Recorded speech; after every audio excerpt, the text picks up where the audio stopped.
I'm Howard here. Thank you for joining this Zoom event. And we are from Joy in Art Hong Kong. And then today we have invited the CEO of Daniel Smith, Mr. John Cogley. And let me briefly introduce a little bit about Joy in Art first.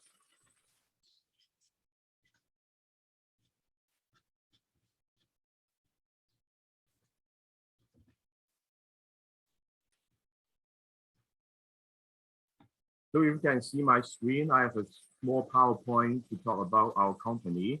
And then Joy in Art is an art supply company operated by Medium Waste Marketing Company. And then Medium Waste Marketing Company, you can see from our name that we do marketing for different brands from around the world. And because of history, we are connected to quite a lot of artists and art suppliers in Hong Kong and in Asia and in the world. So we have decided to start a branch. So the branch named it Joy in Art, and then this Joy in Art started operating since 2020, February. So what is Joy in Art? Joy in Art is not just your choices of color and craft material. We have think about it and then decided what we should do. And then we have the name Joy in Art because we want it also to be your joy. So what we have promised to do is, very first one, we promise to be a professional art suppliers of different artists from different levels. And then when you are practicing art, you can come and count on us for different brands from around the world so that you can have the best material for your art piece. And secondly, because we are serving quite a lot of artists, we do provide archive printing. So if you have your original work, and you don't want to show your original work in exhibition, and then you want something with the archival level of printing, you can come to us. And also, we promise to continue to grow with you because we are very young. We believe that you have your ages in printing your art, painting different art pieces. So we want to go with you. So give us your comment. So let's grow together. So more about us. We are not just selling and buying from the market, but if you go to our websites, you will see also you can get in touch with different art groups from Hong Kong and the world. And also, we have different art events posted onto our website so that on our website, you can get all the information of art events happening around you.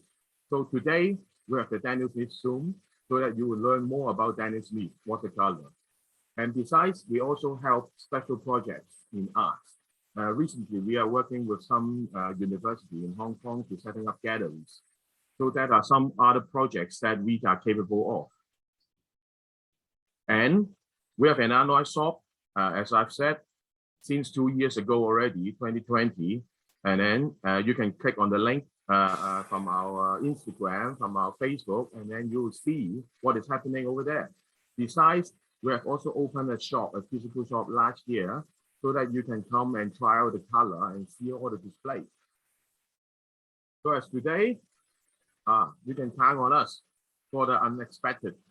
And that is our slogan. We want to add sparkles to your life by expressing your art with Joy in Art together. So if you find your Joy in Art, that is my first question.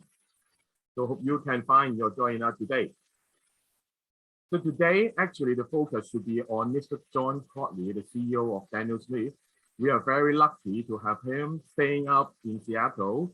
Actually, he should be off and at home already, but actually stay in the office and then show us what Daniel Smith is all about. I would say that John is very knowledgeable in making color. And then he will show you how Daniel Smith watercolor can give you all. So I think, Ethel, you can change back to John and then let John present us what about Daniel Smith. Sure.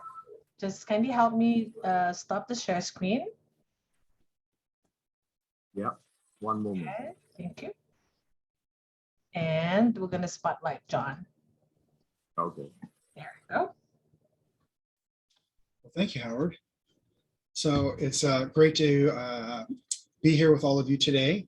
I love questions, so please don't hesitate to either ask me a question, or if you need to, you can write it and then somebody can read it to me. I'd like it to be an interactive session, so you learn as much as possible. What I'm going to be doing today is I'm going to show you some of the minerals, so you actually see how the Primitex are made and where they come from. I'm going to go over how to read a color chart, because I think that's essential for any artist to be able to understand and read a color chart. And then we'll go over the story of how paint is made, or specifically how Daniel Smith makes paint. And so with that, I'm going to begin with how we make paint.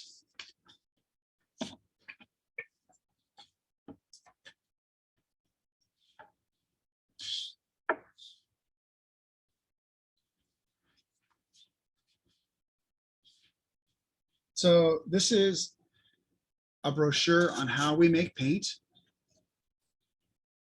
And paint for us starts right here. This is the most important. This is you, the customer. For us, the artist is the most important part, because without the artist, we have no company. So asking questions of the artist, what they're trying to accomplish, what would make their life better, different ideas they have. This is the most important piece. Catherine and I go all over the world, talking to artists, finding out what's on their minds, how they're using color, etc. Once that's done, it comes back to the pigment. And the pigment can either be a mineral that we use to make pigment from, or it can be from the laboratory. And I'll be going over that so you can see both. In general, it's the same process in how we make the paint, which I'm going to show you now. So pigment comes from two places. It can either come from the laboratory, or it can come from the earth. So siennas, ochres, the Primitex colors, they all came from the earth. And they have been used for millennia by artists all over the world, whether it's in caves, whether it's on totem poles, pyramids. It's all being used by artists for thousands and thousands of years.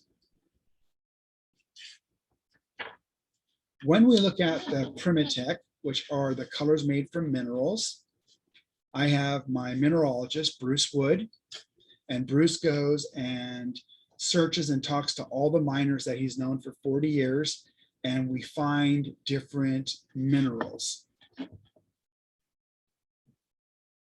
For example, this is lapis. This is Chilean lapis, lapis lazuli. And we start with the mineral. We put it into what's called a jaw mill right here. And the jaw mill squeezes. And all minerals are, many minerals, the majority are all crystals. So when you put pressure against them, they break into smaller pieces. We get those smaller pieces and we put it into the next mill, which is a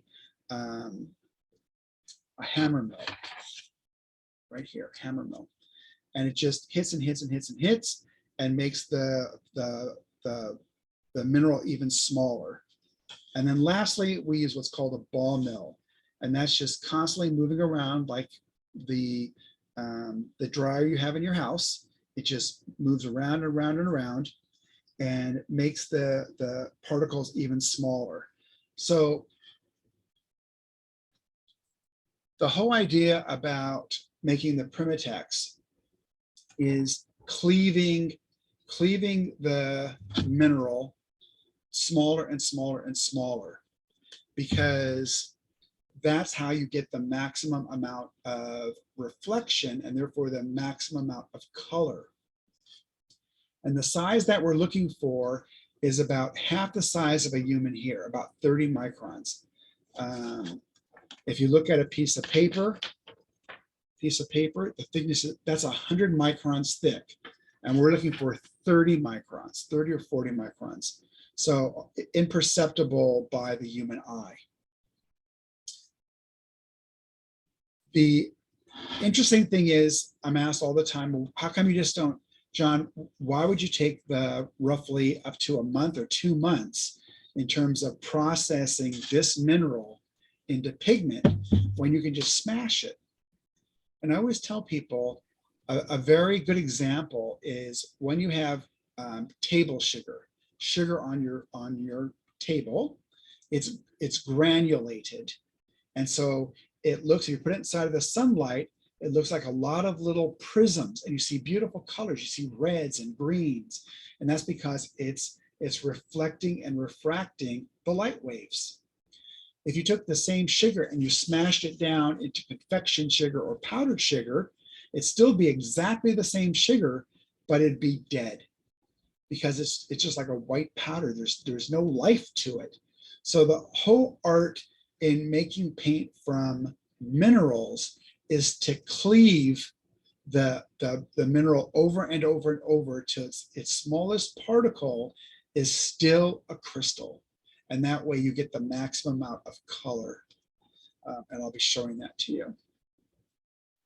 So as we continue on,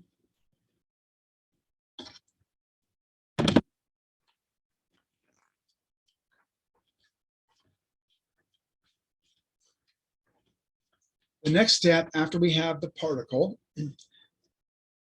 whether it's the laboratory or or from the earth, it's the same way that we make paint. We get a vessel, and in that vessel we put distilled water, we put gum arabic, and then we'll mix it with a huge mixer. When we mix it, what happens with pigments is they have an electrostatic charge. What that means is the particles want to stick together. They don't want to leave each other. And they create what's called an agglomerate. And that's this mass of pigment balls. Well, the bad thing about that is when light comes in and hits it, the light scatters. And when the light scatters, you get hot spots and cold spots in your color. And that is perceptible by the viewer. So what we want to do, and what we do, is we use a 3-roll mill to break up that agglomerate into separate pieces. And those separate pieces, we're able to lay those out linearly by using the 3-roll mill to break them apart. And now when light hits it, it's very uniform. And because it's very uniform, it has very high color being reflected, and it's uniform in reflecting that color.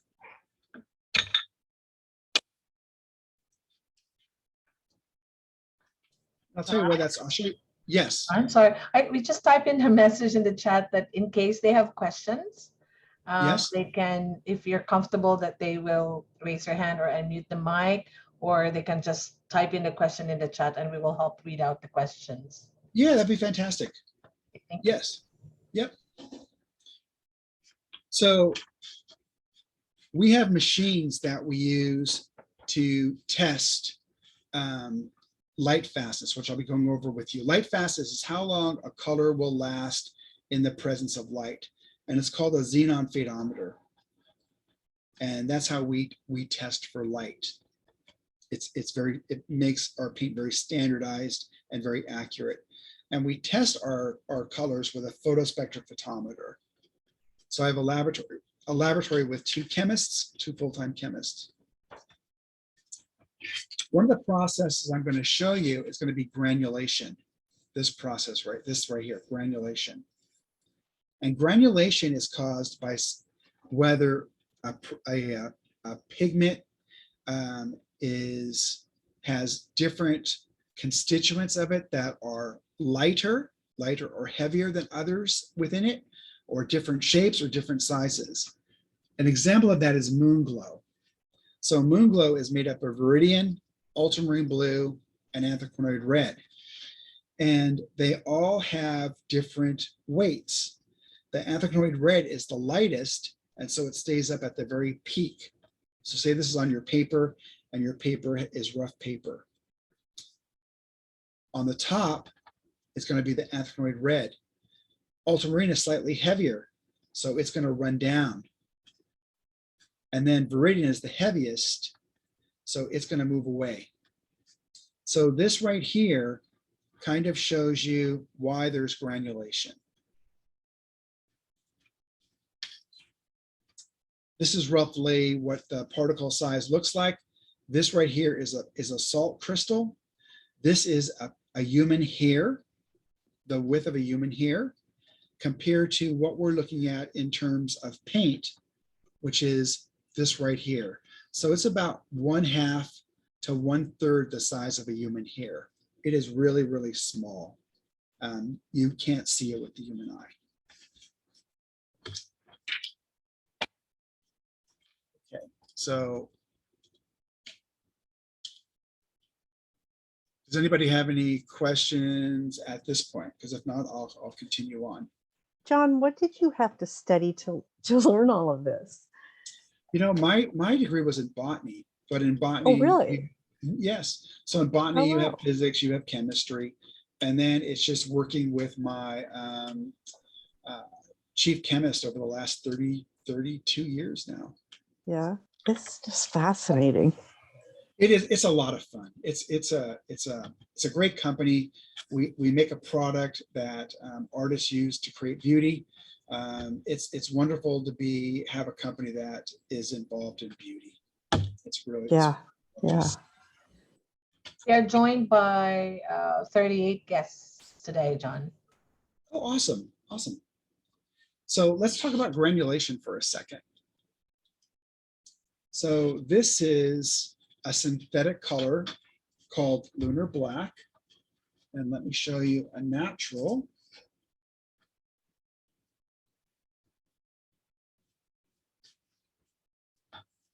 This is green apatite. So lunar black, which is synthetic, and green apatite, which is a natural. And that's green apatite. It's hard for you to see, I think, how beautifully green it is on this camera, but in front of me, it looks just like this right here. It's quite beautiful. So people ask, well, John, I kind of understand why the Primitex granulate, and that's because I can see there's different things in this mineral. And so it's going to have different weights and different sizes, and you're going to get that granulation because of it. And that's exactly right. That's why you do get it. But now, why lunar black? Lunar black is a synthetic. It's a single pigment synthetic. And it just happens to be one of the oddities of lunar black. It is a single pigment synthetic where all the particles are exactly the same size, they're all exactly the same shape, and they're all exactly the same weight. But they don't want to stay with each other. And it's because they don't want to stay with each other and they move away from each other that we get this granulation. So it's very unique, and it kind of defies kind of the laws of granulation. The other thing that's very interesting about lunar black, if you've tried this, is you can put lunar black down on your watercolor paper, and you can put, for example, a Hansa yellow, an orange, whatever it is. And even though this is a black, it's Mars black, it will move away from that yellow. And over time, you'll just see a really beautiful yellow because the black will move away from it. So it's a interesting characteristic that it granulates, and using that characteristic in your painting is also quite fun. John? Yes. I know this is our first time to connect live with Hong Kong, so I'll do a little prompting here. If you have guests in the room who would like to ask questions in Mandarin, you can actually do that. We have Ada and Howard from Joy in our team who would just help us do the translation. So you can unmute your mic, or if you're not comfortable speaking, you can just simply type in your question in the chat room. Thank you.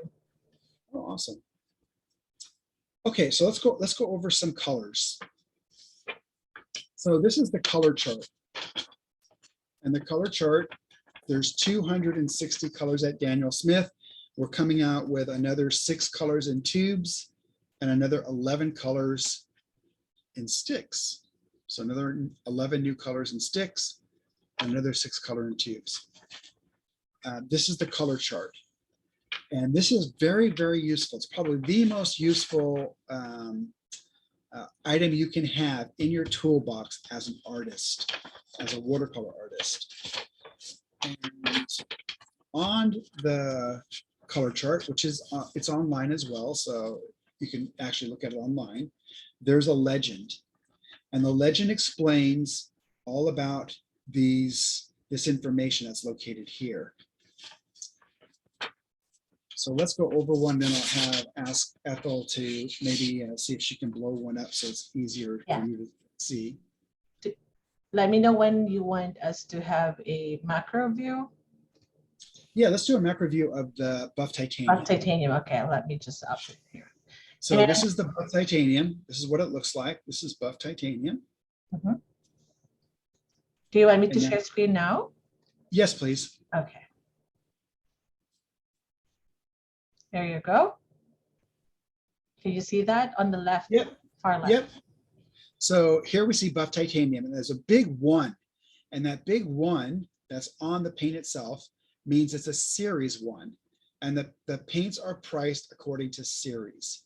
And they're series 1, 2, 3, and 4. The 1 is the least expensive, and each series becomes a little bit more expensive.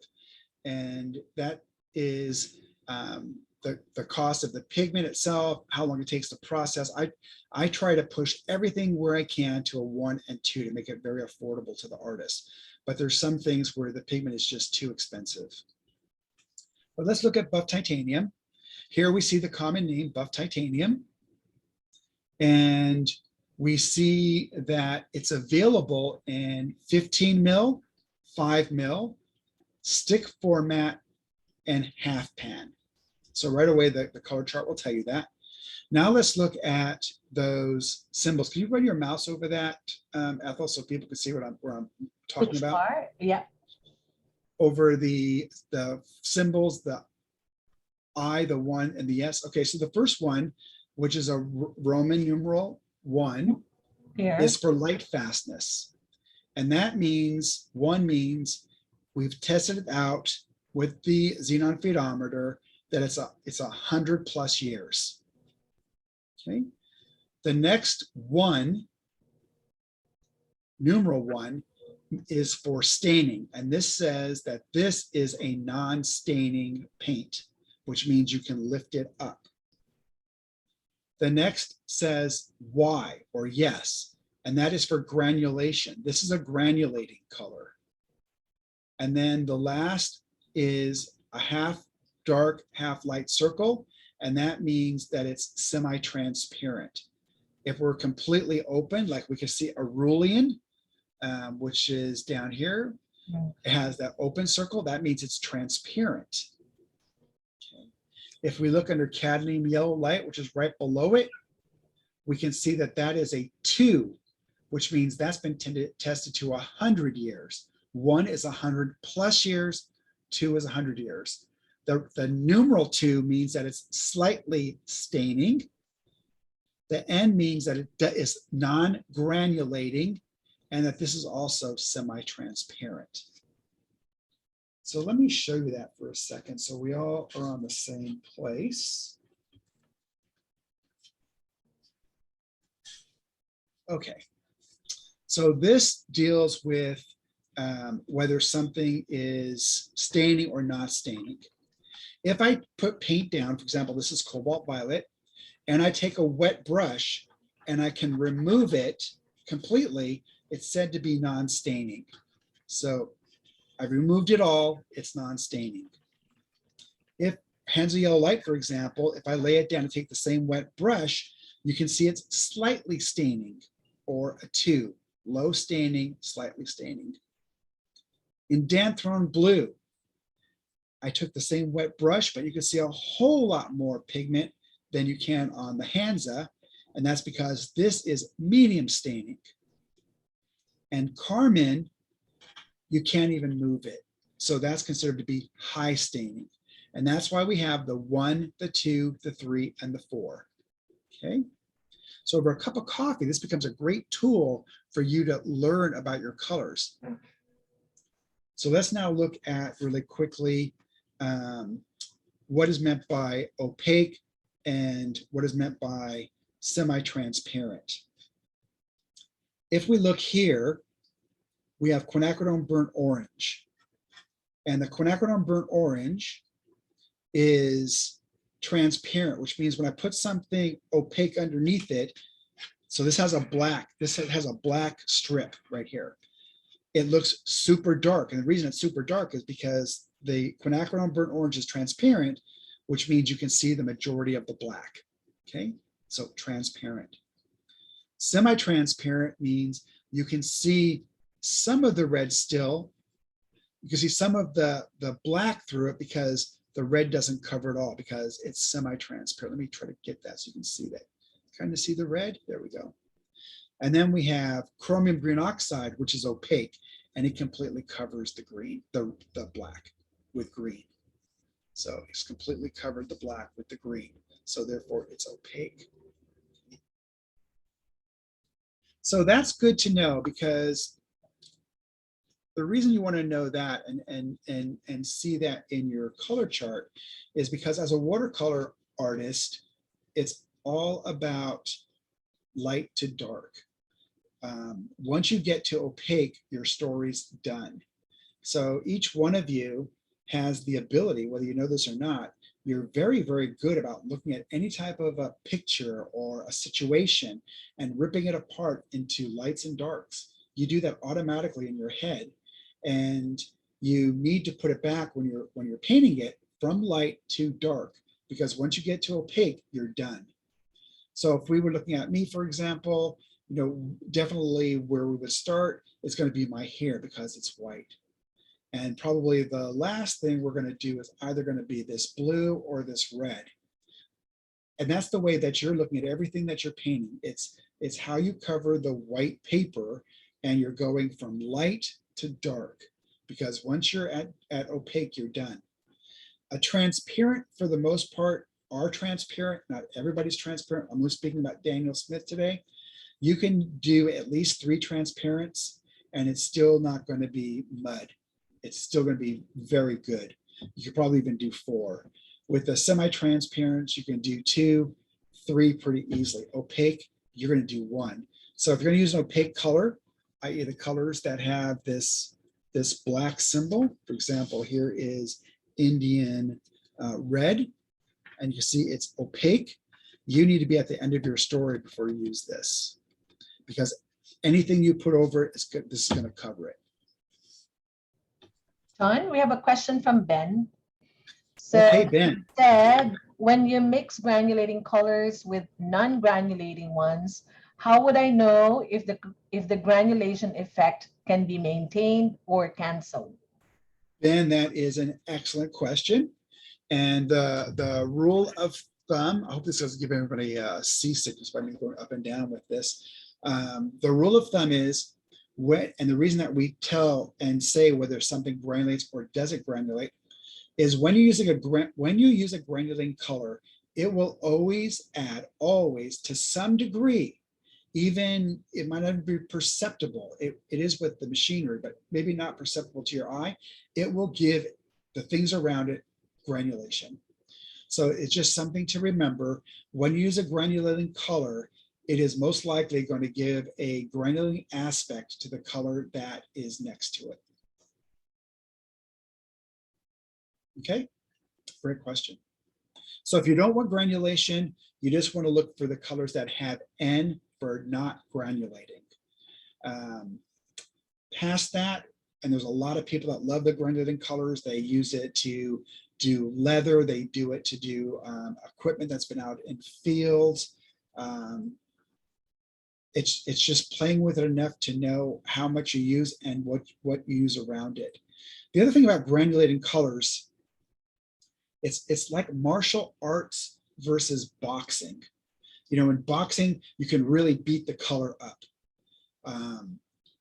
In granulation, it's almost like a martial art. You want to play with the energy. You want the flow to do its movement and move those particles out. So it's even a different way of thinking, if you will. Okay, so I wanted to do one with you. I know you're not all where you can speak all at once, but let's do a quick quinethalone yellow together. Ethel, can you put the quinethalone up? Because this will allow you to pick colors when you go into the store as well. Ethel, can you put the quinethalone yellow up? Yep, let me share screen now. Here we go. Quinethalone is, let me just reduce a bit. The sixth one down on the top. Can you see it? Oh my God. Yeah, I can see it fine. Maybe just get your mouse and run your mouse over so they see. I'll just zoom in a bit. And, oh no, I can't. Okay. It's fine. Here. Yeah, here. It's fine. Can you There see we go. the cursor? Yeah, there you go. Okay. Okay, so this is quinethalone yellow. And I just wanted to show you that within 10 minutes, you can really get a good feel about how to read a color chart. So we know this, the name of this one is quinethalone yellow. By the way, if it's a single pigment, for example, this is pigment yellow. P is always pigment. Y means yellow. So this is pigment yellow number 138. Because it's a single pigment, we call the pigment the name of the creator, whether that was a chemical house, a person, etc. This one was named quinethalone, and that's why it's called quinethalone yellow. So if we look at this one, we see it's available in 15 mil only. We see that it's a 2, which means it's 100 years.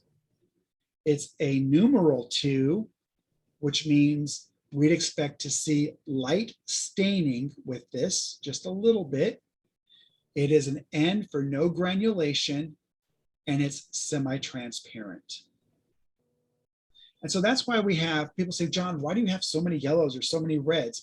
It's because they have different characteristics. One, the hue can be different, but secondly, the characteristic can be different. One can be staining, one can be non-staining, one can be granulating, one can be not granulating.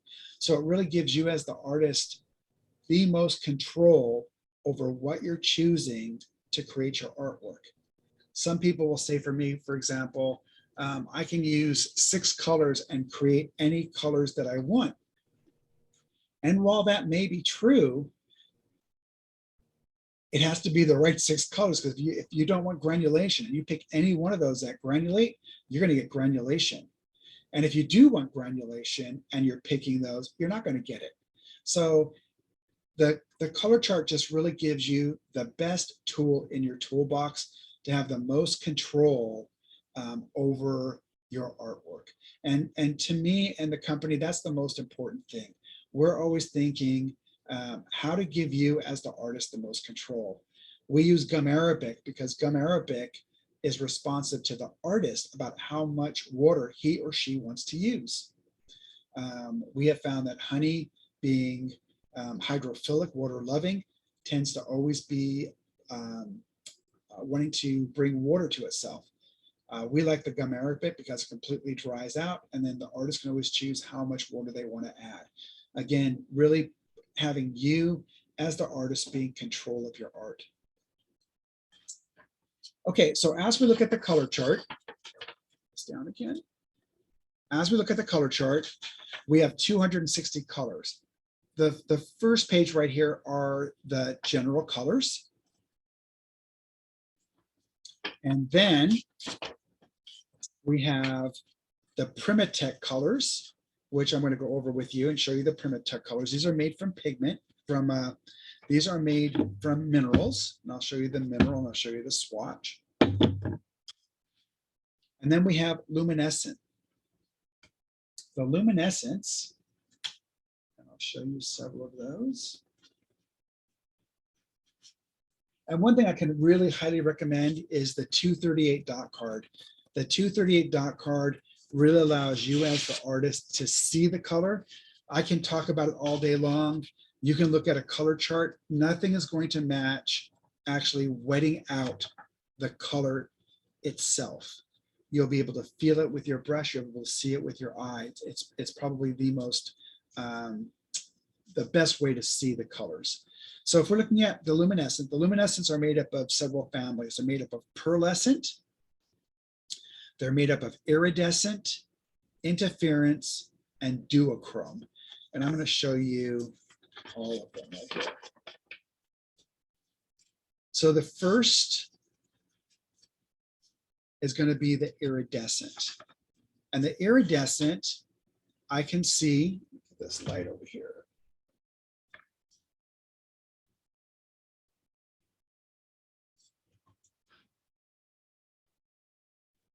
So I can see over white and I can see over dark. And that's because they have, the majority of them are made with mica. One or two of them have a silica, but the majority of them are all mica. And what happens is when the light wave comes down for the iridescent, it hits the particle and reflects back. Reflects. So it hits the particle and bounces back. So that's the iridescence. There's another iridescent again. You can see it over the white. You can see it over the black. Here's interference. Interference, very difficult to see it over white. You can definitely see it over dark colors. It's quite beautiful, but not over the white. And that's because interference colors, when the light wave comes down, it scatters like that.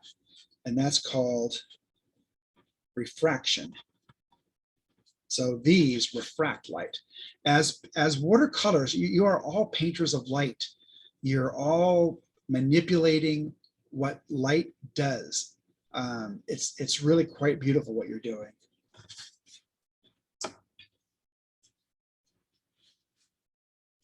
This is an example of the pearlescent. You see this in a lot in the Lexus cars, the Toyota cars, the ones that glitter. That's because they have some type of a pearlescent. So that's pearlescent. We have pearlescent and pearlescent shimmer. The only difference is the particle size. On the shimmer, it's a small particle. And on the pearlescent, it's a small particle. On the shimmer, it's a large particle. That's the only difference between those two. And let me show you a duochrome.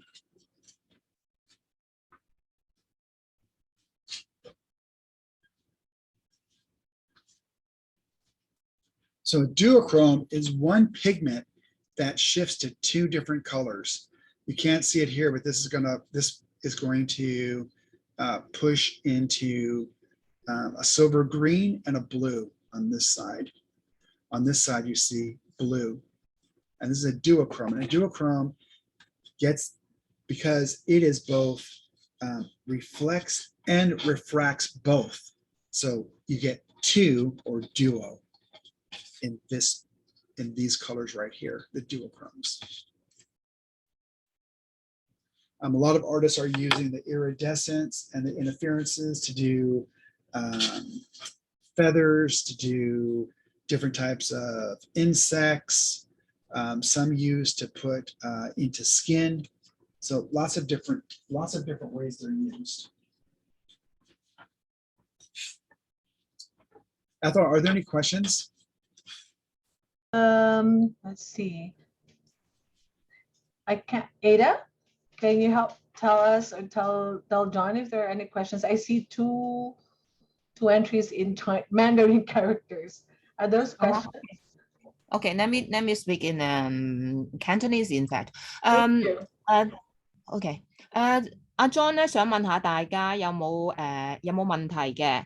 咁如果大家想發問題咧，都可以喺個text box 度打啦，或者直接發問都得。我哋可以幫翻譯成為英文問阿 John 啦，咁可以回應翻大家嘅。請大家唔使擔心，歡迎發問。OK，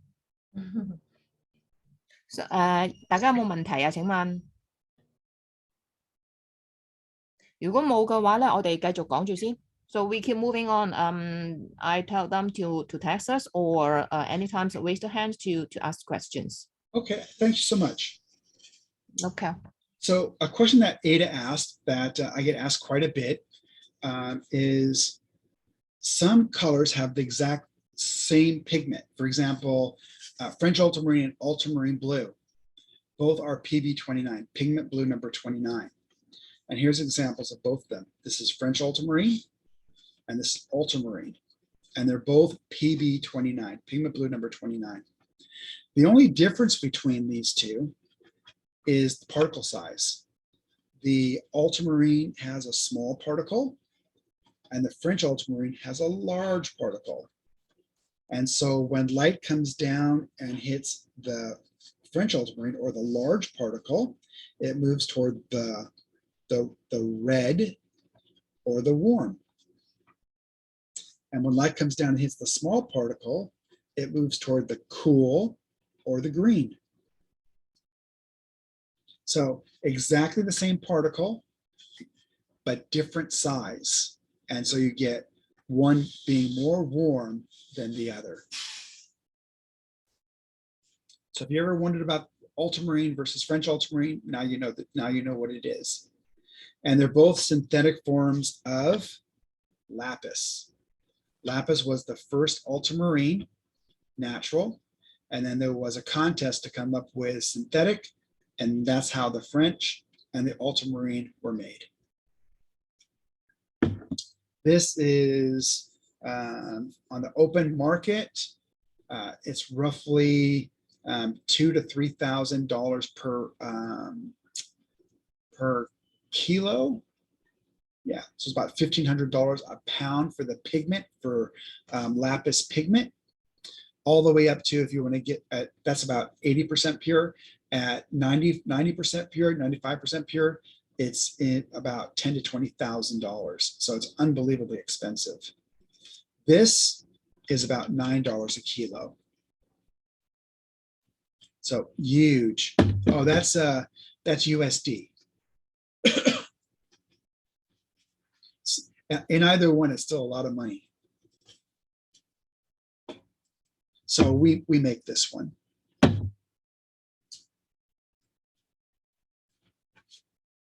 Okay, so another question that gets asked is if I know the particular pigment, is that going to be the same across your line, and is it going to be the same as everybody else? And the answer is no.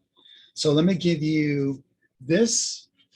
This difference was caused by size, right? So size, and we can affect that when we mill, we can change the size. This is another example of a pigment that changes because of chemistry. These are all pigment PV19. So pigment violet number 19. So here's one you'd expect. This is quinacridone violet, PV19, right? So there it is, quite beautiful. Here's quin rose. Quin rose is PV19. So wow, those don't look alike. Same exact pigment. This is quin red, PV19. So quin red, quin rose, and violet, all the same pigment, PV19. The difference is chemistry. And quin means 5. So this is a 5-ring structure. 1, 2, 3, 4, 5. And it's where the alpha and beta particle goes that cause these different colors. So these colors are the same pigment, but it's all because of chemistry. These are because of size, chemistry.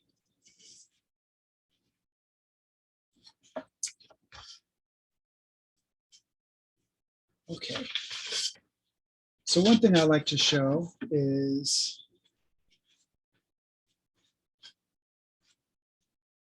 there's lots of really bright, beautiful colors, and all the pigments, everything is about the pigment. So here are pyrroles, and pyrroles are really super bright, beautiful colors. If there was a party, these would be the people that were making the most noise, the life of the party. So here's a pyrrole scarlet. The other one's a perylene. So this is a perylene, which is also a good life of the party, very colorful. Pyrrole is much stronger. I'll give you another example.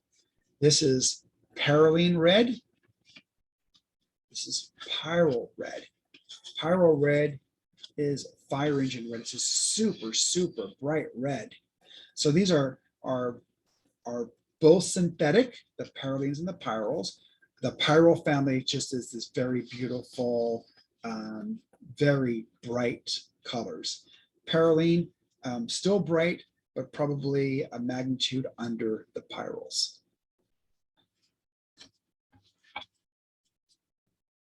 John? Yes. I'll ask, what's PV19? So when we look at the color chart, we can see this first thing always says P. And P just means pigment. And then the next thing says what family. So here we have PY, which means pigment yellow. With the quinacridone rose, it was PV, which means pigment violet. Here where we have the spring green, even though it's a green, it's using a pigment yellow, a pigment green, and a pigment yellow. So P just means pigment.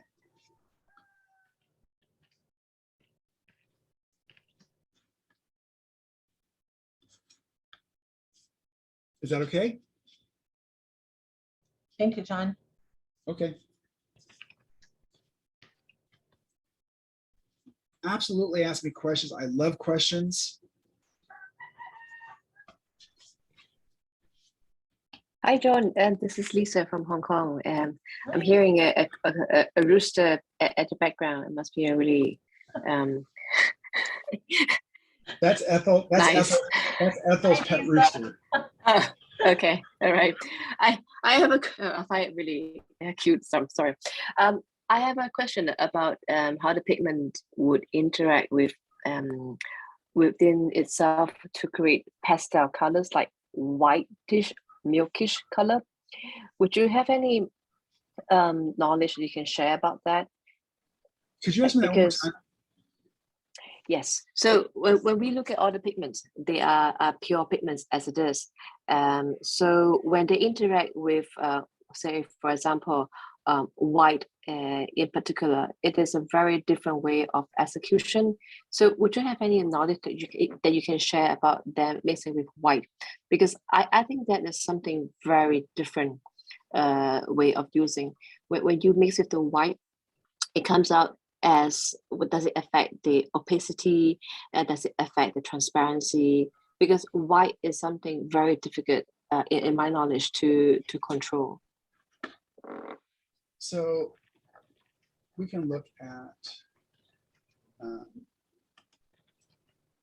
so titanium white, for example, is semi-transparent, right? It's a semi-transparent white. Very, very, actually on the C-Lab color, very close to Chinese white. But let's look at titanium. So if you mix two or three other colors with that, you can get it to be, start kind of being opaque.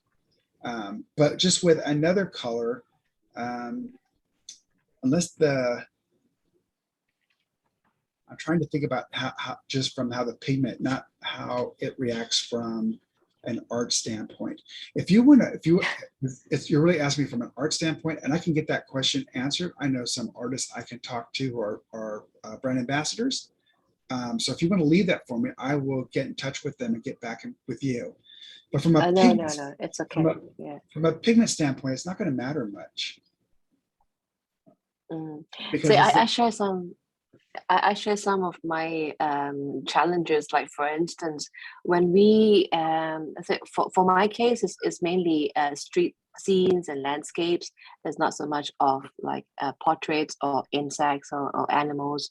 So for instance, when we do a color wash as a background, as a first layer, we call it, we try to be very cautious about using any mixture with white. We always want to get the light color, and sometimes the light may not be light enough. So you tend to be, attempted to add some white to make it lighter in the overall color. And henceforth, when the white is mixed in, and you want to do another layer on top of it, it gets really, I don't know how to describe. It doesn't gel. It just doesn't seem to merge with each other. It seems to be almost detached. Yeah. I don't know I don't know the answer for that from a painting standpoint. It's a good question. Okay. I'm sorry if I sound so confusing. No, please ask questions. And if you want, I can always ask somebody from their perspective on that. It is that you can actually, for any of the colors, one question I get asked a lot, can you take any color and make it more pastel? And you can, it's just a matter, it's just how many drops of water that you would add, right? I mean, it's all about water. So you can take something, for example, this is a quinacridone burnt orange, and with 60 drops, for example, versus 20 drops, it gets quite more of a pastel look to it. So it's all about water. Yeah, I do that as well with the water. But sometimes when you put in the ratio of water and you increase the ratio of water to it, it gets diluted. So it doesn't get the kind of body that you would desire. Yeah, so. Okay. I'm sorry, I shouldn't be holding up everybody with my own thoughts. So, well, thank you. You can always send me a message, and I will ask somebody else about that from a painting standpoint. I have no issue with that whatsoever. The quinacridones. So we came out with the quinacridones in watercolor before anybody else. They're beautiful. This is just a small sampling of them. We have two colors that are fugitive. One of them is alizarin crimson, and that's because alizarin crimson is a coal tar derivative. It was used by the masters. We sell a lot of this color because professors still have their students use this color to paint like the masters. They're very aware that it's a fugitive color. Fugitive means 20 years, for example. But if you didn't want to use alizarin crimson, you could use permanent alizarin crimson, and this is 100+ years. So if you wanted to use the masters or you wanted something that was permanent, you could do either one of those. The only other color, we only have two. So alizarin crimson, because it was used by the masters, and then opera pink. And opera pink is a fluorescent with the under part of it being quinacridone magenta. And while the fluorescent can go away if put into light, 20 years, for example, but still underneath it, you have the quinacridone magenta, which is a series, which is a 1, which means it'll be there for 100 years. The fluorescent, however, can go away over time, but the underlying color, which is the quinacridone magenta, would still be there. It's 2 pigments.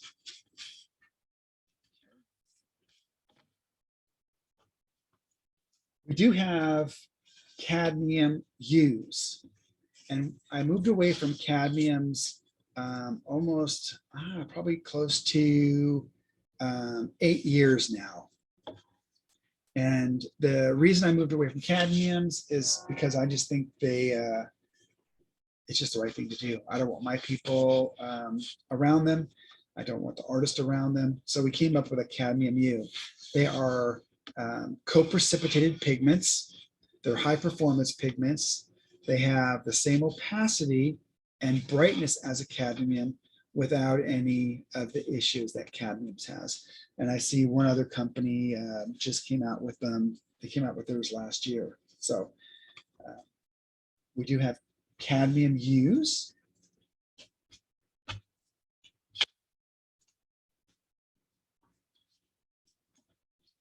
And so these are just the new colors coming out. I thought I'd just show those quickly, and then I'll show you the Primitex. This is the Vibrant Raspberry. It's an iridescent. Get the slide closer. See it more. And then we have a deep blue that's coming out. Deep blue. We have a red, haven't named it yet, but a red. This is Pigment Red 290. This is a red, green, black.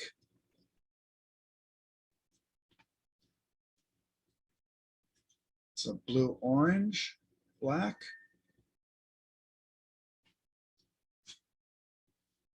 It's the hydride yellow.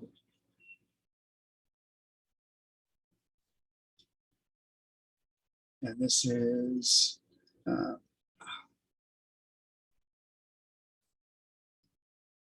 last one. Okay, I'm going to show you the minerals. So all the colors to me are extremely exciting. Watercolors, the tubes, the sticks, the pans, all have the same pigment, and they all use the same binder. So the pigment's the same across the sticks, the pans, and the tubes, and the binder's the same. It's Gun Arabic. The only difference is the amount of water. The tubes have the most amount of water. The next, so the least amount of water is in the pan. The next is the stick, and the one that has the most water is the tube itself. Okay, so the sticks are just a great way to hold a color in your hand. You don't have to necessarily draw with them. You can paint. You can actually hold more than one in a hand. I'm right-handed, so Rajat from India was showing this today. He had 12 of them in his hand. Brush, and you could actually mix on the tips and paint. So they're very spontaneous. They're very creative. Also, they have super high pigment loads. All right, so let me show you some of the minerals. This light on there. This is the green apatite. It's better this way. Green apatite. So you can see heavy granulation in the green apatite of this mineral right here. You see the crystals. See that it's a. See that's a crystal. Okay. Next, we have purpurite. And this is an example of purpurite. So let me see if you can see this. You can see right there. And if I did my finger, you can actually kind of see it right there in my finger, right there. So this is a specimen, and this is actually the material that we use right here. It's quite beautiful. This is what it looks like right here.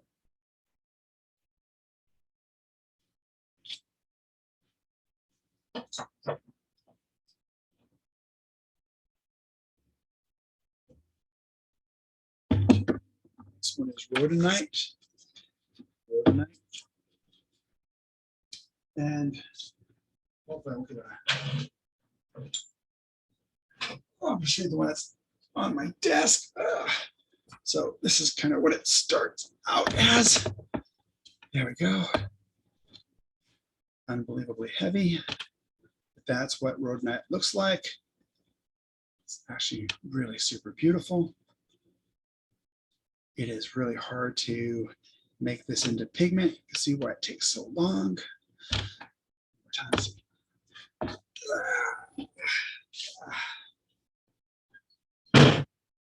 Okay, so that's rhodonite, zoisite. This is zoisite.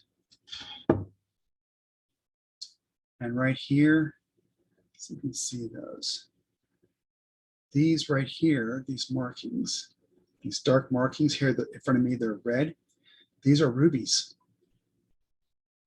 So zoisite, these are all little rubies right here. I don't know if you can see, but maybe from the side there, it's right there.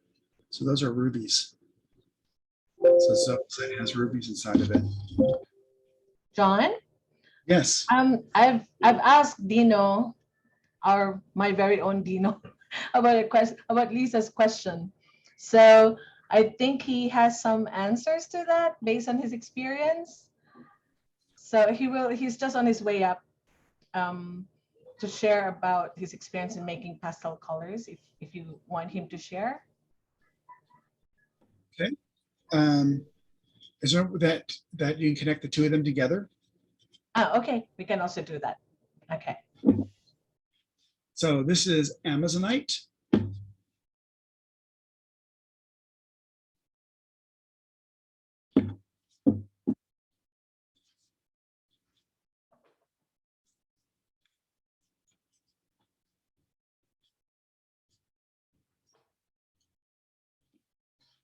This is sodalite.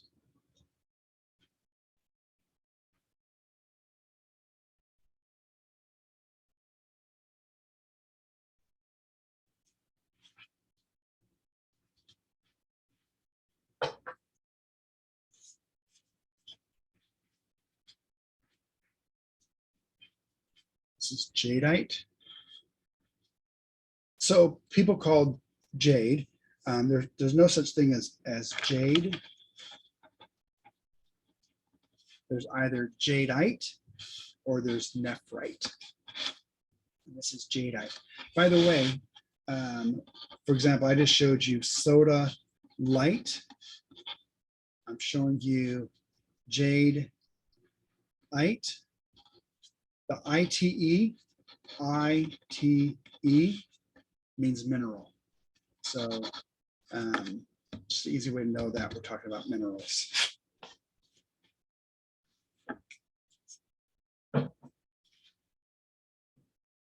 People ask me about, well, you know, when I look in here, I see that there's a lot of glitter. It's not glitter, that's actually mica. And that's because many of these actually have mica in them. So this is red fuchsite.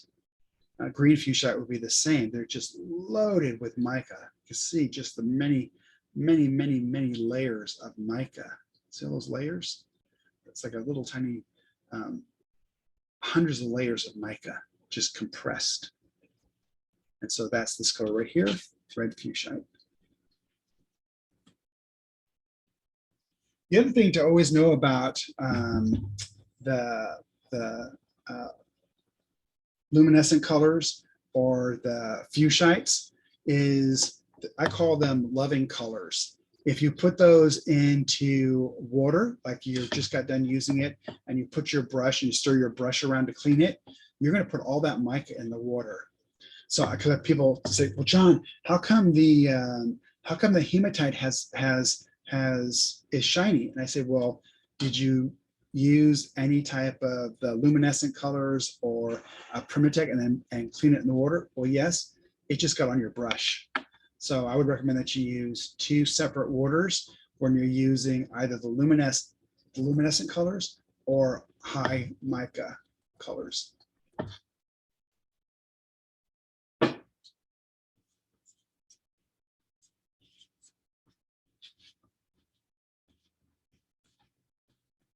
This is black tourmaline.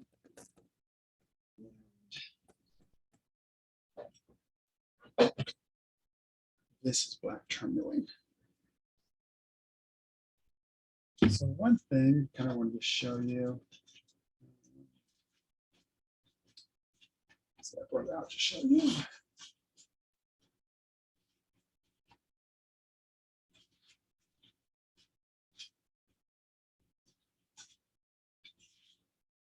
So the darkest black that we have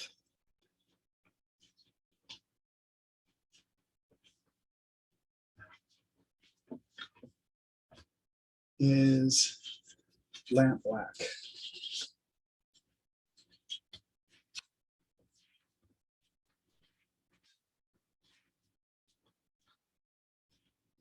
Of course, I'm going to show you.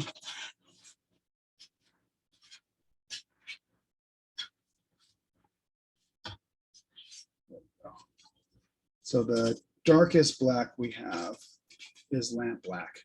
Lamp black comes from, the reason they call it lamp is back in the old times, they would put a lamp inside of a canvas tent. The soot would go to the top. They'd beat it with a broom, collect it, and that's how they made their lamp black. So very, very dark. And then ivory black, because we have lots of blacks and all the blacks are different. Ivory black has this beautiful, warm, yellowish kind of tint that you can see to the sides of it. So it's ivory is a warm black versus lamp black, which is the darkest black. The other black that we have from our Permatech is the tourmaline. So many different blacks. Also, this is highly granulating.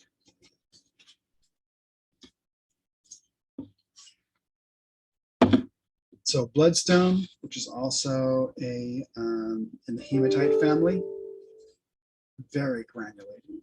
I would take the bloodstone out, but I get it all over my hands because it really is a. So that is the bloodstone. This is bronzite. This is what bronzite looks like.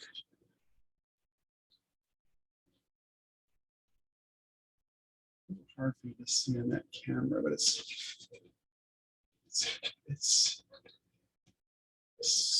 really close to that.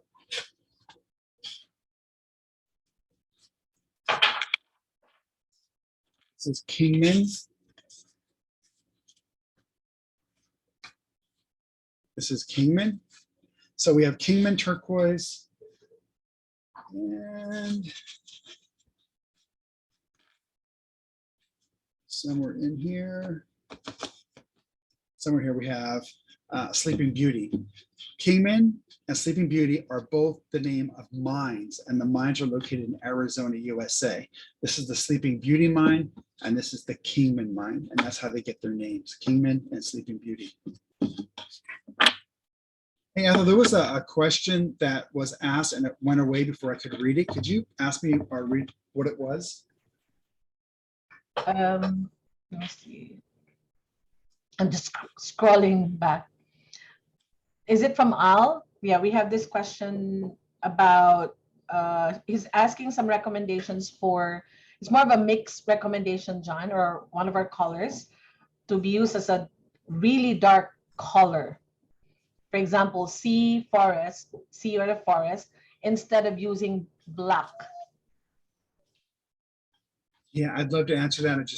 I don't practice. I wouldn't know the answer to that. But if you write that down, or perhaps Dino could answer that. If not, I can get an answer for that.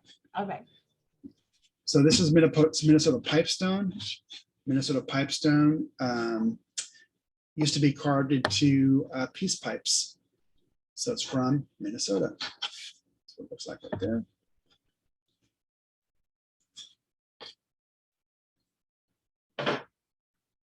Sedona is right here. Sedona comes from Red Rock, which is Arizona. So if you've ever been on vacation to Red Rock, Arizona, this is the Red Rock of Arizona.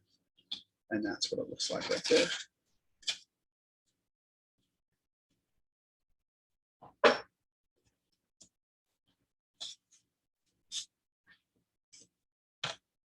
So this is burnt tiger's eye.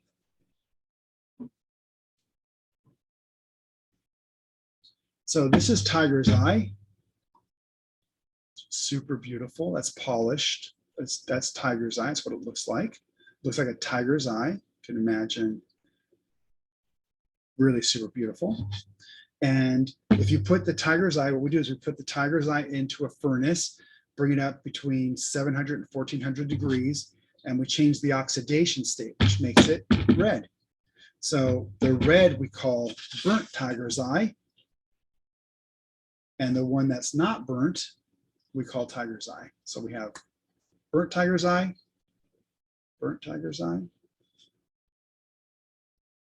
tiger's eye.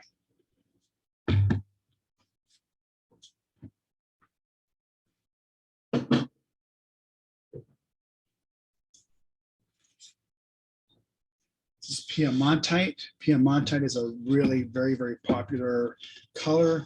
When we were in Portugal for the Urban Sketchers, we brought what we thought would, our vendor or our distributor brought what he thought would last the 3 days. It sold out in 4 hours because the color just looked like the colors in Portugal. And it's just a really beautiful color, really super great granulation.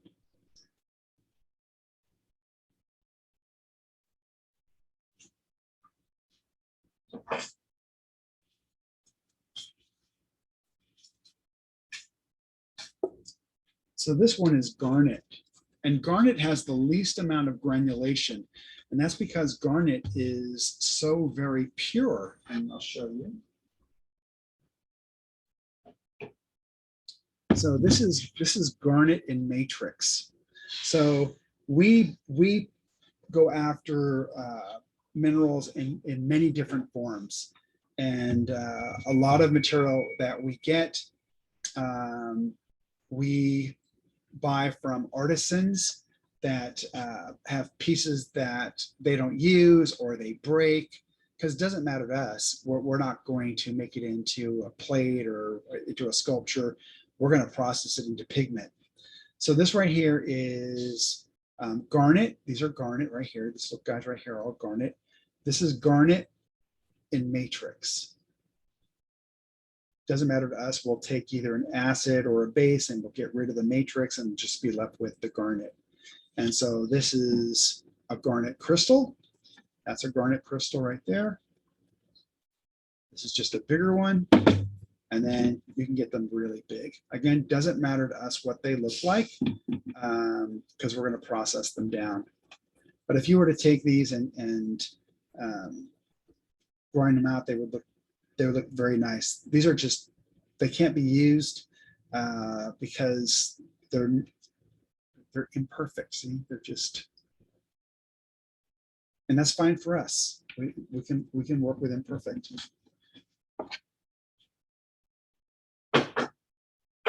It's a way to make sure nothing gets thrown away. So these are hematites. This is hematite burnt scarlet. This is hematite violet. And this is hematite genuine. I'm going to show you those right now.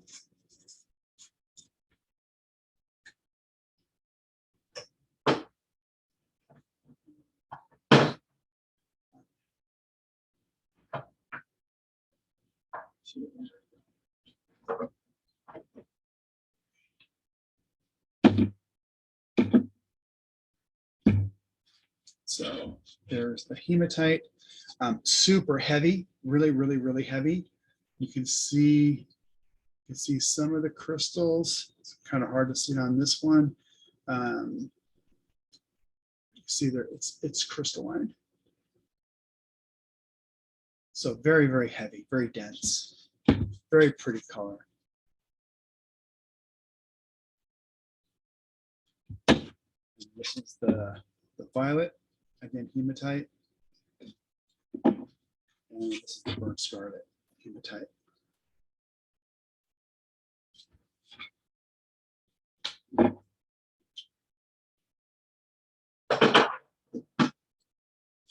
Kyanite. Kyanite has, so you can kind of see the sparkles. Kyanite has very long crystals, very flat crystals. very long crystals. And so that's what you all that sparkly. You kind of see it if I move it around. But just to really see just all the crystal, just laden with crystal. Okay, so that's kyanite. That's what kyanite looks like.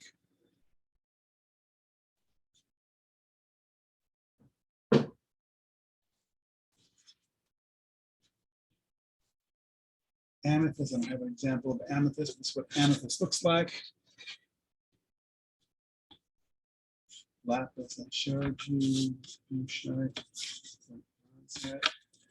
Yavapai, this is Yavapai.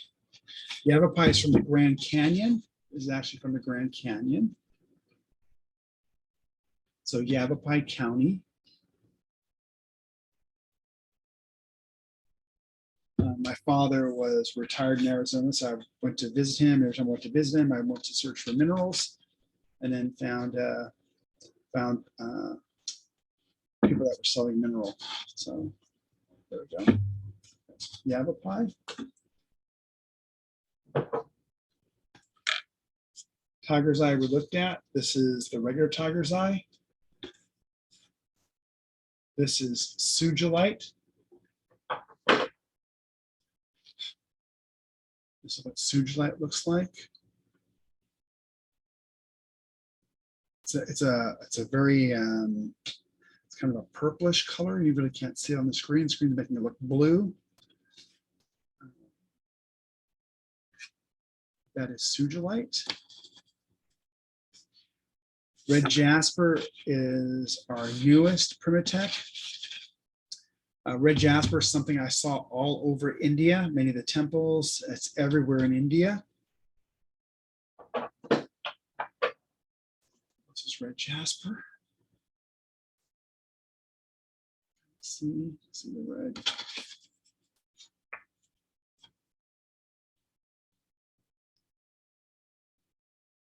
So that's red jasper. So, and many people ask me, artists ask me, John, where do minerals come from? Minerals are found all over the world. There's no place that doesn't have minerals. The question is for example, Hong Kong, that has had buildings and houses and things built on top of the earth for so long. Well, once buildings and houses go on top of the earth, mining pretty much stops. So in most industrialized places, America, for example, used to have a lot of mines. It stops. So many of the colors now many of the pigments now come from South America. This one, however, serpentine, comes from Australia. So this is serpentine.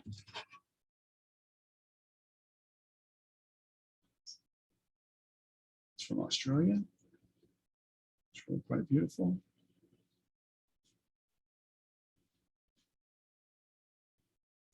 I went to watch this one being mined by the miner. He's there all by himself, and my shoes turned green because it's an open mine. My shoes were green. It was just a really interesting place to see how he did what he did.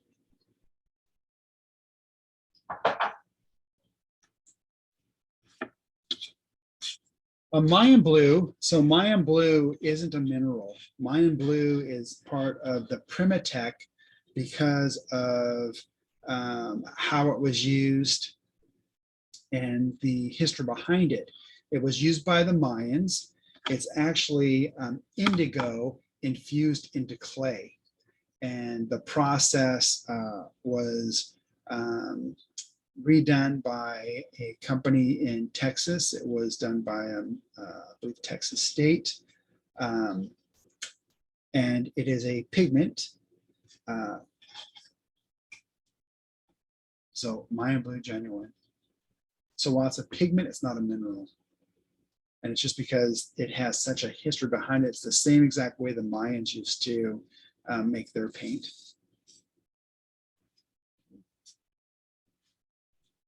Sleeping Beauty we saw.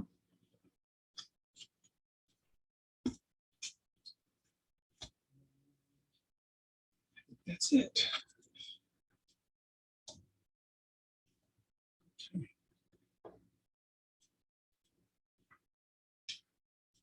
So are there any questions? I'm sorry about the ones dealing with the painting. I'm not a practicing artist. I'm going to start trying. But if there's other questions about the pigments, the how to read the color chart, questions you have, I'd love to answer those. John, anyway, Yes. we help send answer. Dina's with me now, and we send direct messages to Lisa and Al for Fantastic.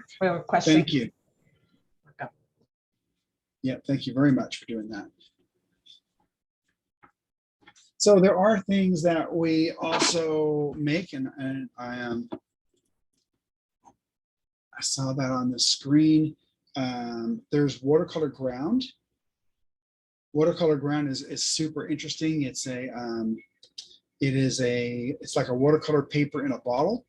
You can put it on anything. You wait 24 hours, and you can use it just as you would a sheet of watercolor paper. It won't allow so watercolor paper has sizing. It can be internally sized or externally sized, either one. But the way the watercolor paper is to act is you put the watercolor and X amount goes into the paper without going through it, and then some of it stays up on top. This gives the maximum color brightness while not allowing it to wash away. Oh, my drawing went away there. So this is the paint. Some of it anchors itself into the paper. Some of it stays on top of the paper. If it went all into the paper and was absorbed in the paper, it'd be dull. This is going to give you maximum color, and that's what watercolor papers do. This acts the same way. It acts the same exact way. So we say nothing is safe with this because it can go on glass, acrylic, wood, metal. You just wait 24 hours until it cures, and you have yourself a paintable surface.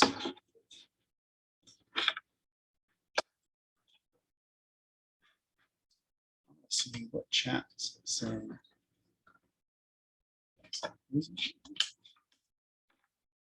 So Keating says, thanks for the insightful sharing. What is the difference between Daniel Smith and other brands in regards to the manufacture process or use of raw materials?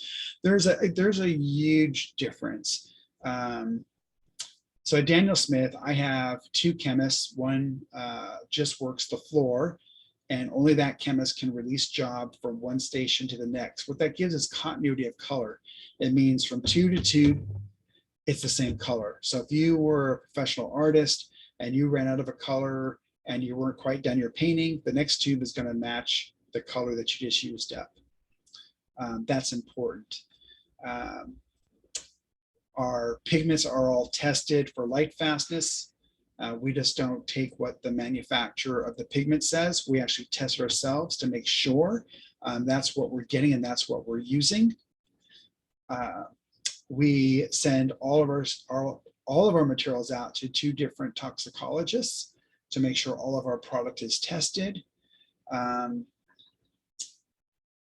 So nothing is shortchanged. We really assure that we're going through all the processes to make sure our product is as good as it can be, and it's going to meet the requirements of the artist.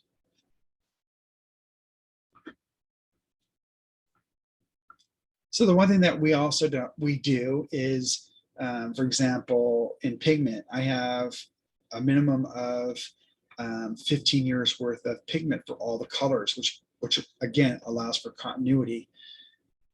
If you don't do that, then you save money, but your colors just change from one batch to another.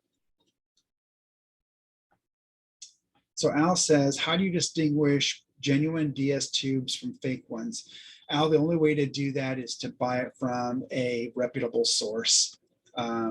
So a retailer that is stocking DS, you know, that's going to be DS product. If it's on, not just anything disparaging about eBay, but if it's on, you don't know. So the only way to really know is to buy it from a reputable company. And the good thing is there's a lot of reputable companies. Let's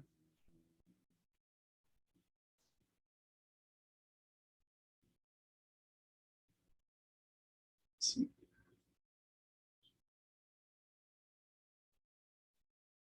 Oh, that's neat. So Lori Steele says, my dad had a degree in geology, so it's very interesting to see the same rocks he talked about when I was a child being turned into watercolors. That's really cool. You know, another question I get asked is, why don't, John, how come you don't have yellow Primitex? And the reason that we don't have yellow Primitex is many of the things that are yellow have sulfur, and sulfur is not a friend to the archival process of papers. It stinks, and it's just it's a beautiful mineral, but it's not beautiful for making it into paint, and that's why we don't have yellows. There's actually quite a lot of beautiful minerals that we can't use.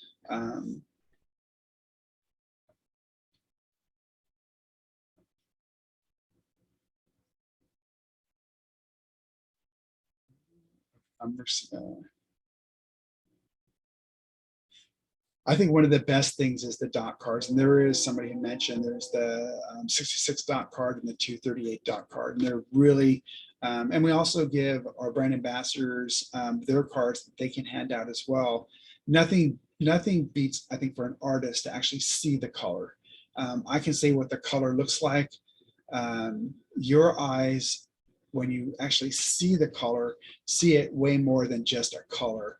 You're seeing the variations in the color, and also it gets your mind working about the different ways that you can use it. So I think it's the best thing.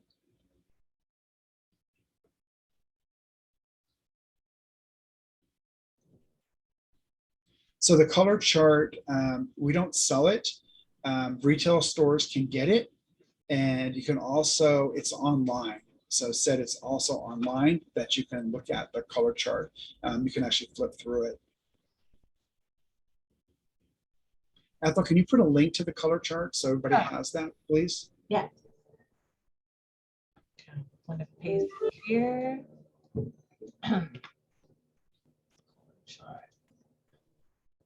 You know, I don't, so Miss Shirley says, is there any fake product in the market? So one thing that we use to get back to the other question that was asked about that is we use pigment, and we use the best pigment that's on the market. Usually it's pigment that's made for the automobile industry, or it's made for industry that really has super high standards for what it is that they need. If you were to use, for example, dyes can look very pretty. Dyes by definition are fugitive, they don't last. But you could make product very cheap versus a pigment. We only use pigments, we don't use dyes. So those are all the things I think as an artist you need to look for.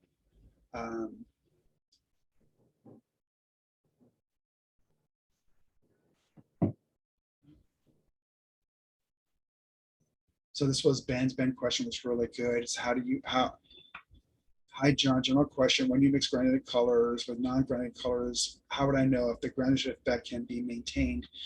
It's going to be very doubtful that you can cancel it. If it's granulating, it's going to granulate.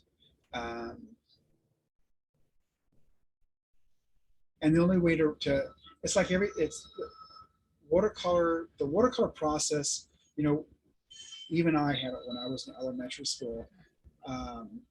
It is probably the most difficult of all the mediums, just because the amount of variables, which at the same time makes it, I think, one of the most beautiful.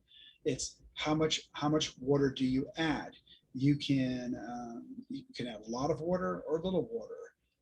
There's just so many nuances. And I think what that really boils down to is just the amount of practice you have with it, and the amount of time that you take to play.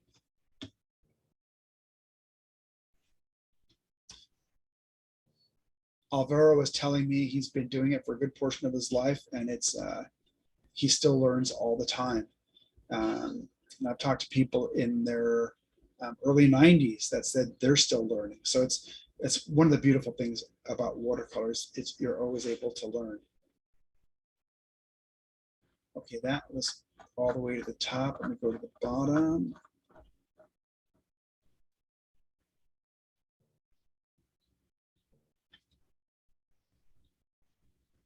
So we always put a tracking number on the bottom of our tubes.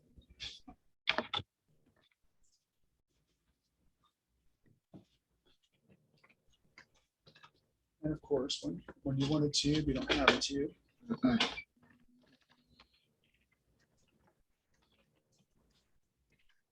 So in all of our tubes, we put a batch number, and it's hard to see it there, but it's right there. There's a number. And what that allows us to do for every time we make paint, a batch of paint, we keep 3 to 5 tubes. So in 5 years, 7 years, if you had a question about a tube of paint, we would ask you, what's the batch number of the tube you have? So the chemist can go upstairs, take that one out of the retain, and that way we're looking at the same exact color you're looking at. It's one of those extra steps that we do because we want to make sure that we're answering the question for the artist. And we've done that for the last, with watercolors, we've done that for almost the last 30 years. So we have a lot of colors in retain. Is lunar blue similar to lunar black? Lunar blue, actually,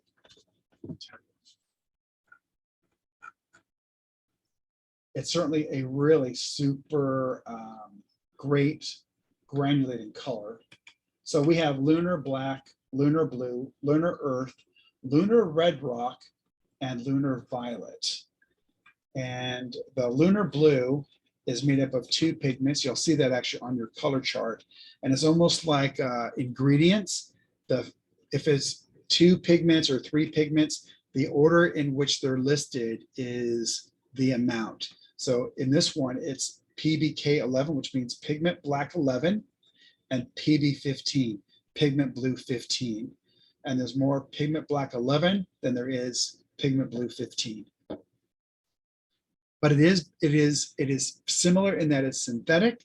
It's similar in that it's a phenomenal granulator, but it's not a single pigment.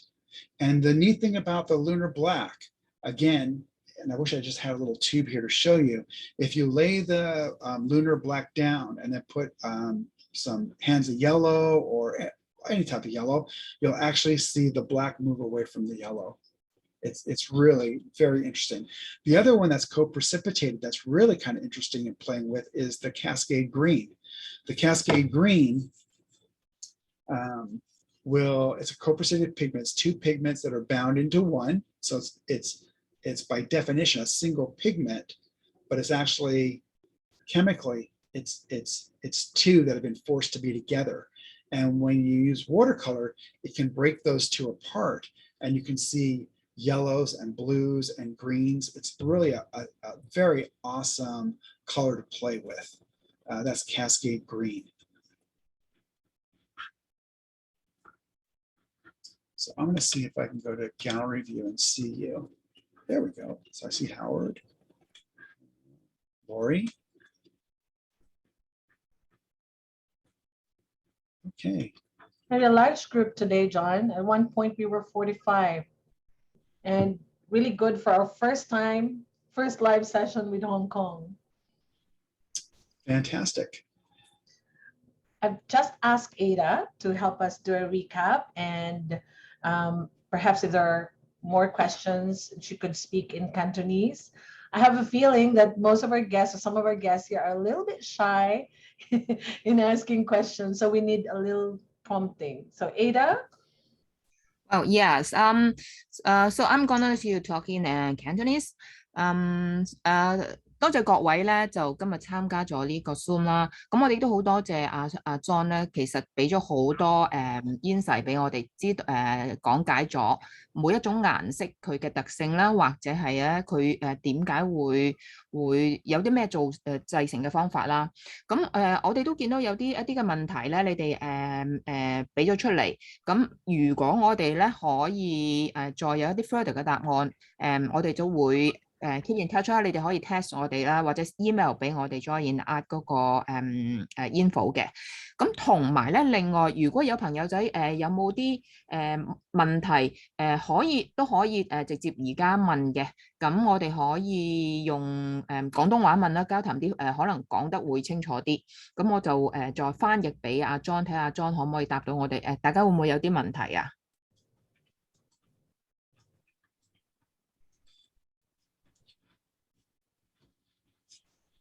如果大家暫時未有問題都唔緊要，因為咧嚟緊咧，我哋喺6月25號同埋7月2號就有兩位咧本港嘅出名嘅畫家啦。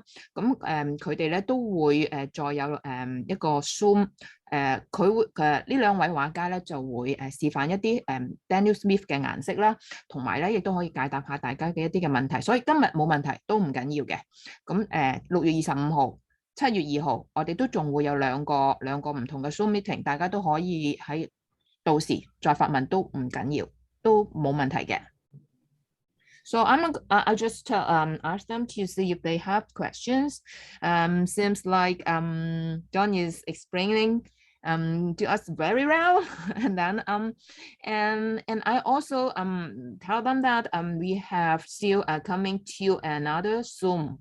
That is CC on the 25th June and Lisa on the 2nd of July. So if they do have questions, they can keep their questions, and then we anytime can send email to us. That is info@joyinart.cc, or we can have the discussion in CC and Lisa section as well. Thank you, Ada. I also just sent in the chat image of the poster, which has the details of the upcoming 2 demonstrations. Yeah, and one more thing, if anyone want to see the swatch and the color sample or the chart, feel free to come to Joyinart. We do have these samples, color chart, and then you can always come and take a look.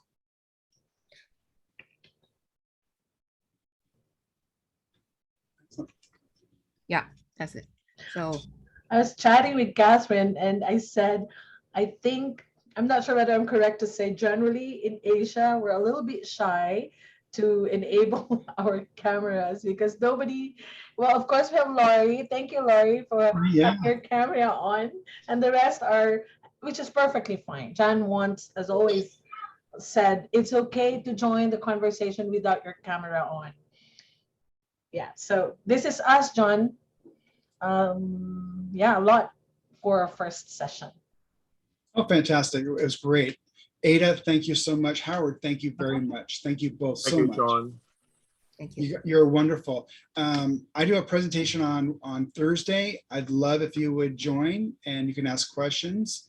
And we have an artist from all parts of the world on Friday, and they're very open to questions as well. So if you just have questions about art, it's a great thing to see. And also, the store there has so much Daniel Smith product. That's awesome. Let's put Howard on spotlight. Yes, thank you, John. Thank you, John. You are so welcome. It's a pleasure to have you staying up in Seattle and then doing live for Asia, and especially for Hong Kong. And then I think we will do a lot in the future. Fantastic. It was a lot of fun. I'd love to do it again. So, you know, if you want to do it again, just let me know. Okay. I'd love to do it. Okay. I think a lot of our artists will ask for that.